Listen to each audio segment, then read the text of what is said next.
Jean, chapitre 12. 6 jours avant la Pâque, Jésus arriva à Béthanie où était Lazare qu'il avait ressuscité des morts. Là, on lui fit un souper. Marthe servait et Lazare était de ceux qui se trouvaient à table avec lui.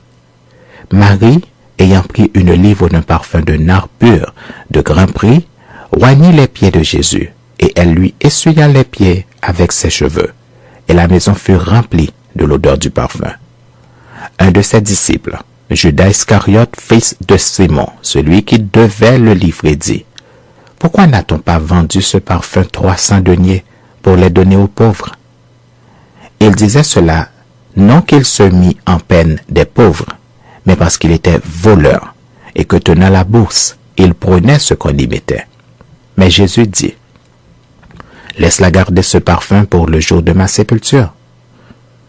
Vous avez toujours les pauvres avec vous, mais vous ne m'avez pas toujours. » Une grande multitude de Juifs apprirent que Jésus était à Béthanie et ils y vinrent, non pas seulement à cause de lui, mais aussi pour voir Lazare, qu'il avait ressuscité des morts. Les principaux sacrificateurs délibérèrent de faire mourir aussi Lazare, parce que beaucoup de Juifs se retiraient d'eux à cause de lui et croyaient en Jésus. Le lendemain, une foule nombreuse de gens venus à la fête ayant entendu dire que Jésus se rendait à Jérusalem, prirent des branches de palmier et allèrent au-devant de lui en criant: « Hosanna! Béni soit celui qui vient au nom du Seigneur, le roi d'Israël. » Jésus trouva un ânon et s'assit dessus selon ce qui est écrit: « Ne crains point, fille de Sion. Voici ton roi vient, assis sur le petit d'une ânesse. » Ses disciples ne comprirent pas d'abord ces choses, mais lorsque Jésus eut été glorifié, ils se souvinrent qu'elles étaient écrites de lui et qu'elles avaient été accomplies à son égard. Tous ceux qui étaient avec Jésus quand il appela Lazare du sépulcre et le ressuscita des morts lui rendaient témoignage. Et la foule vint au-devant de lui parce qu'elle avait appris qu'il avait fait ce miracle. Les pharisiens se dirent donc les uns aux autres: « Vous voyez que vous ne gagnez rien.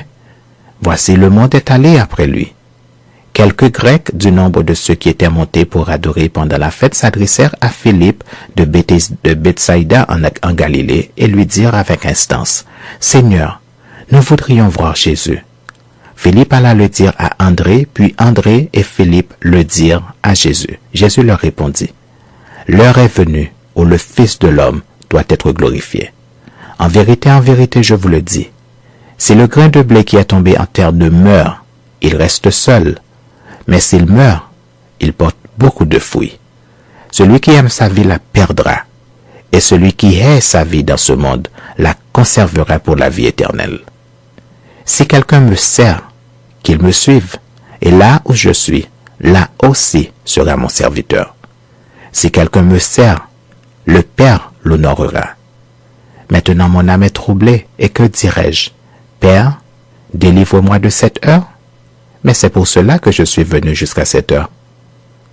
Père, glorifie ton nom. » Et une voix vint du ciel: « Je l'ai glorifié et je le glorifierai encore. » La foule qui était là et qui avait entendu disait que c'était un tonnerre.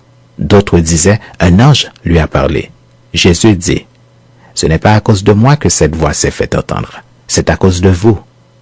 Maintenant a lieu le jugement de ce monde.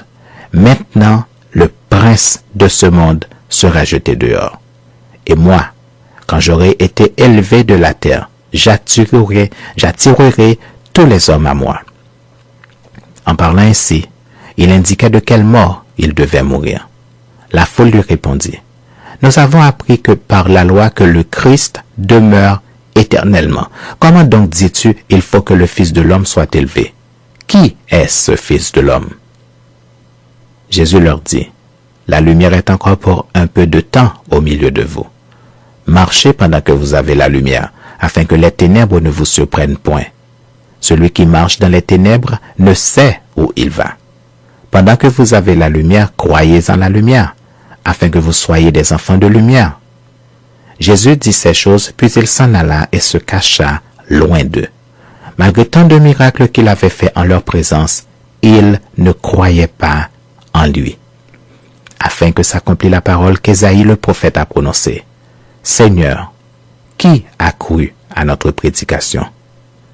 Et à qui le bras du Seigneur a-t-il été révélé? Aussi ne pouvait-il croire, parce qu'Ésaïe a dit encore, il a aveuglé leurs yeux, et il a endurci leur cœur, de peur qu'ils ne voient des yeux, qu'ils ne comprennent du cœur, qu'ils ne se convertissent et que je ne les guérisse. Ésaïe dit ces choses lorsqu'il vit sa gloire et qu'il parla de lui. Cependant, même parmi les chefs, plusieurs crurent en lui, mais à cause des pharisiens, ils n'en faisaient pas l'aveu, dans la crainte d'être exclus de la synagogue, car ils aimèrent la gloire des hommes plus que la gloire de Dieu.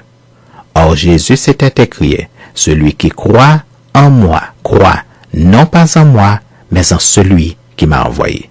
Et celui qui me voit, voit celui qui m'a envoyé. Je suis venu comme une lumière dans le monde, afin que quiconque croit en moi ne demeure pas dans les ténèbres. Si quelqu'un entend mes paroles et ne les garde point, ce n'est pas moi qui le juge. Car je suis venu non pour juger le monde, mais pour sauver le monde. Celui qui me rejette et qui ne reçoit pas mes paroles a son juge. La parole que j'ai annoncée, c'est elle qui le jugera au dernier jour. Car je n'ai point parlé de moi-même, mais le Père qui m'a envoyé m'a prescrit lui-même ce que je dois dire et annoncer. Et je sais que son commandement est la vie éternelle. C'est pourquoi les choses que je dis, je les dis comme le Père me les a dites.